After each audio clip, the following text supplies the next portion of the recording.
ശോഭന ജോർജാണ് നമുക്കൊപ്പം ഉള്ളത്. ഔഷധിയുടെ എന്തെങ്കിലും ഐറ്റം ഉണ്ടോ?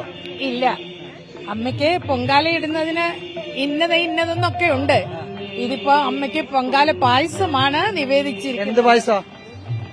ശർക്കര പായസം. എല്ലാ വർഷവും ഇടാറുണ്ട്? എല്ലാ വർഷവും ഇടാറുണ്ട്. ഇവിടെയാണോ എല്ലാ വർഷവും? എല്ലാ വർഷവും ഇവിടെ. നേരത്തെ നമ്മൾ ഈ കവടിയാർ വരെ ഈ പൊങ്കാല വരി വരാതിരുന്നപ്പം നമ്മൾ ക്ഷേത്രത്തിന്റെ അവിടെയൊക്കെ ആയിരുന്നു ഇടുന്നത്.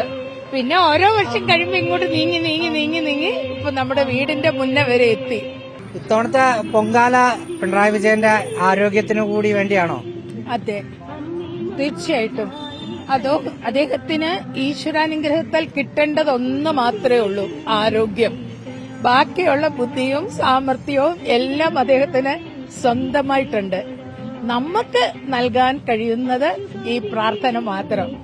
അങ്ങനെ ഈ പൊങ്കാല അമ്മയുടെ മുന്നിൽ സമർപ്പിക്കുമ്പോൾ അദ്ദേഹത്തിന് ആയുരാരോഗ്യ സൗഖ്യം കിട്ടണം എന്ന് തന്നെയാണ് ഞാൻ പ്രാർത്ഥിക്കുന്നത്. അദ്ദേഹത്തിനോട് പറഞ്ഞിട്ടുണ്ടോ പൊങ്കാല വരുമ്പം? അയ്യോ, ഇല്ലില്ല, ഒരിക്കലും ഇല്ല. ചൂടാവും? അല്ല, ചൂടാവുന്നതല്ല, പറഞ്ഞിട്ടില്ല. ഞാൻ പോലും മനസ്സിൽ ചിന്തിച്ചിട്ടില്ല. ഞാൻ ഇവിടെ വന്ന് പൊങ്കാല അടുപ്പ് വെച്ച സമയത്ത് എന്റെ മനസ്സിലേക്ക് വന്നതാ. അപ്പം അമ്മ തോന്നിപ്പിച്ചായിരിക്കുമല്ലോ? തീർച്ചയായിട്ടും, ഞാൻ അങ്ങനെ തന്നെ വിചാരിക്കുന്നു.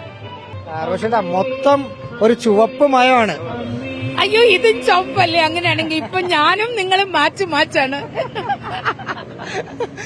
നമ്മുടെ പാർട്ടി മാറ്റത്തിന്റെ കുറെ ആയി എങ്കിലും അതിന്റെ ഒരു പ്രതിഫലനമാണെന്ന് വേണമെങ്കിൽ ആളുകൾക്ക് വിചാരിക്കാം. അല്ല, അങ്ങനെയില്ല. അങ്ങനെയാണെങ്കിൽ നമ്മൾ ഒരുമിച്ച് ആൾക്കാർ ചിന്തിക്കും അല്ലേ? നേരത്തെ ചുവപ്പിനോടായിരുന്നു ഇഷ്ടം? എനിക്കിഷ്ടമായിരുന്നു. ഉറപ്പാണോ? ഉറപ്പായിരുന്നു. വിശ്വസിക്കാല്ലേ? നേരത്തെ കുറിച്ചാ പറഞ്ഞത്. അത് ഉറപ്പായിരുന്നു. പിന്നീടാണ് ചുവപ്പിനോട് ഇഷ്ടമായത്? പിന്നാണ് ചുവപ്പിനോട് ഇഷ്ടമുണ്ടായത്. ഞാനിപ്പോ എപ്പോഴും കാണുമ്പോ ഞാൻ ഔഷധി എങ്ങനെയുണ്ടെന്നാ ചോദിക്കാറ്. അപ്പൊ പണ്ട് ഖാദി എങ്ങനെ ഉണ്ടായിരുന്നു? കാണുമ്പോ ഖാദി, പക്ഷെ ഖാദി ഹിറ്റാക്കി നേരെ ഔഷധിയിൽ വന്നു. ഔഷധി ഹിറ്റാക്കിയോ?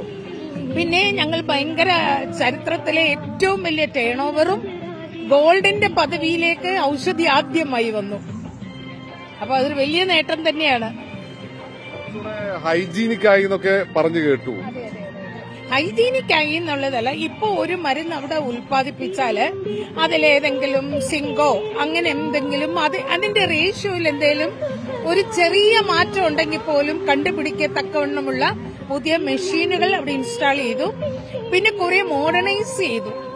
കുറെ കൂടെ പണ്ട് കൈകൊണ്ടായിരുന്നു കാര്യങ്ങള് ചെയ്തിരുന്നതെങ്കിൽ ഇപ്പൊ ആരിയല് പിഴിയുന്നത്, തേങ്ങ തിരുമുന്നത്, അങ്ങനെയൊക്കെയുള്ള കാര്യങ്ങളുണ്ടല്ലോ, അതൊക്കെ ഇപ്പം കുറെ ഇളക്കുന്നത് അതെല്ലാം മറ്റേ കൈകൊണ്ടുള്ളതായിരുന്നു. ഇപ്പൊ അതെല്ലാം കുറെ മിഷൻ അതിന്റെ അകത്ത് വന്നു. കിട്ടുന്ന പദവികൾ ഇപ്പൊ ഖാദി ബോർഡ് ആയിക്കോട്ടെ, ഔഷധി ആയിക്കോട്ടെ, അത് ഹിറ്റാക്കുന്നുണ്ടാണെന്ന് തോന്നുന്നു. കുറെ നാളത്തെ ഇടവേളയ്ക്ക് ശേഷം നിയമസഭയിലേക്കൊക്കെ വരാൻ പോകുന്നൊക്കെ കഥയുണ്ട്.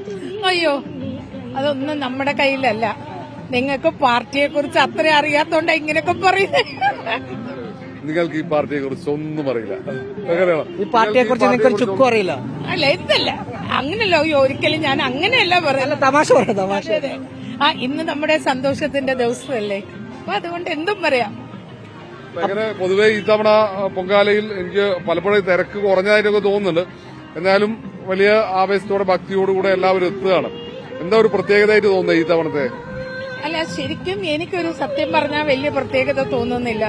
എല്ലാ പ്രാവശ്യവും വരുന്നു, പൊങ്കാല ഇടുന്നു.